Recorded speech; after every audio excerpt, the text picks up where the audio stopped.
मित्रों, आज मैं कन्नौज के महानतम सम्राट जयचंद का जिक्र कर रहा हूँ।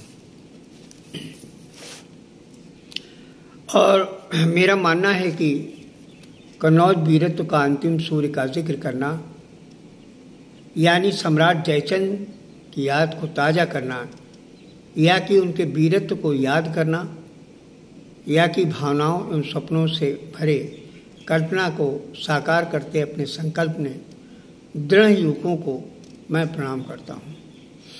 और आज के युवकों को इस बात का संदेश देता हूँ कि वो सम्राट जयचंद के संबंध में जो गद्दारी का आवरण लगा हुआ है उसको धोने में वो पूरा साथ हमारा देंगे।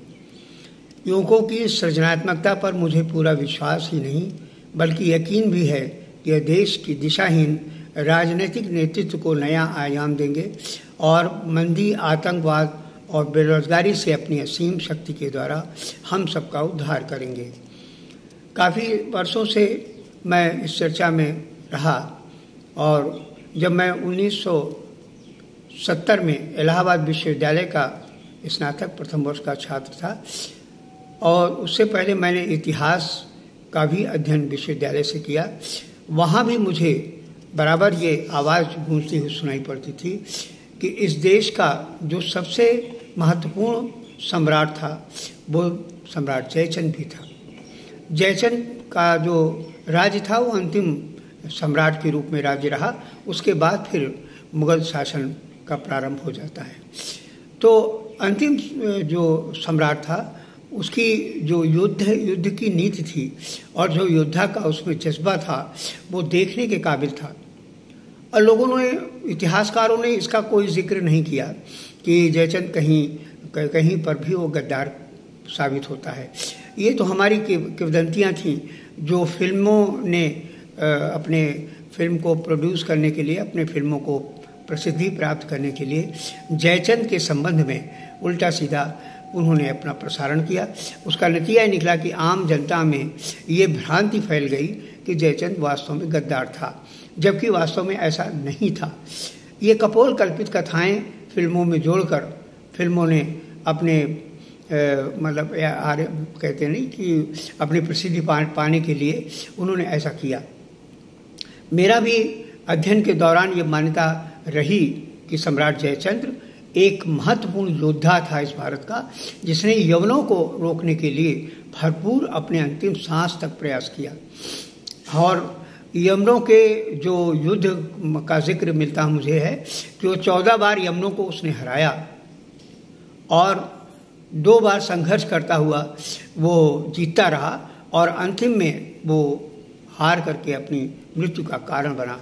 युद्ध में ही मारा गया। ऐसा नहीं था कि जयचंद समझौता करके कोई चमचागिरी की हो, मोहम्मद गोरी की, ऐसा नहीं हुआ।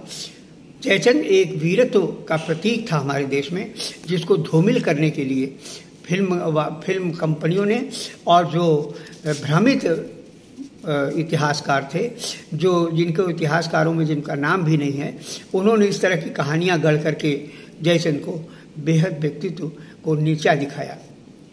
व्यक्तित्व के विकास और क्षमताओं से के भरपूर दोहन के लिए आवश्यक है कि आज के युवकों में बहुआयामी व्यक्तित्व हो। कई भारतीय युवकों ने राष्ट्रीय और अंतर्राष्ट्रीय क्षेत्रों में बेहतर काम किया, वो कर रहे हैं। उनका ये कार्य एक दिन उपयुक्त समझता हूँ। 1800 इतिहास के पृष्ठ पर अंकित अवश्य होगा। इसी संदर्भ में मैं सम्राट जयचंद का नाम लेना उपयुक्त समझता हूँ। जैसे हमारे युवा साहित्यकार थे, युवा राजनेता थे, युवा हमारे सृजनात्मक शक्ति के बहुत से खेल खिलाड़ी थे, इन सब का नाम इतिहास में लिया जाता है। वैसे ही सम्राट जयचंद का भी नाम है। लेकिन पता नहीं क्यों ऐसी विद्वेष भावना पैदा करके जो देश में ये भ्रांति फैलाई गई, इसका भी खंडन होना चाहिए। 1815 वर्ष पहले चंदावर की सरजमी पर युद्ध में जूझते हुए शहीद सम्राट जयचंद को 16 जून 1968 को युवराज बनाया गया और कन्नौज सम्राट के रूप में 21 जून 1970 को उनका राज्याभिषेक भी हुआ। या कि एक नवयुवक लगभग 25 वर्षों तक विशाल साम्राज्य की स्थापना संचालन करते हुए अपने देश की आन बान शान के लिए भीषण संग्राम में शहीद हुआ। और आपको बता दें कि कन्नौज जो पूरे भारत में राज्य कर रहा था, उसकी 2 राजधानी जयचंद ने बनाई थी। पहली राजधानी कन्नौज थी और दूसरी राजधानी वाराणसी थी। 6 महीने वो कन्नौज रहता था और 6 महीने वो वाराणसी में जाकर रहता था। और बहुत लंबी यात्रा उसने की और 25 वर्ष कोई मामूली यात्रा नहीं है। और इस यात्रा के दौरान उसने निरंतर कोशिश की कि हमारे भारतवर्ष में यवनों का प्रवेश न हो, और प्रवेश न हो इसके लिए वो संघर्ष करता रहा, और जिसके कारण लोगों ने उसको और आने वाले जो आतताई थे, आतंकवादी थे, उसको एक कलंक का रास्ता अपना लिया। सम्राट जयचंद के शहीद होने का मुख्य कारण रहा कि भारत में उस समय अलग अलग अड़ियलबाजी, आइडियोलॉजी, संकीर्ण सोच वाले छोटे छोटे राज्यों की लोभवादिता तथा नेतृत्वहीन दिशा और अपने अपने मद में चूर मदांत कामुकता की, जिसने संपूर्ण भारत को एक भयानक होल में ले जाकर डाल दिया।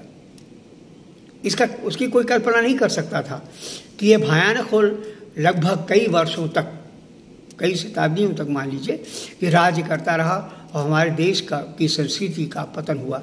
1793 वर्षों के उपरांत हमारे युवा नेतृत्व वाले भारतीय शहीदों एवं दमखम रखने वाले युवकों ने फिर 15 अगस्त 1947 को इस नए स्वतंत्र भारत की संरचना की।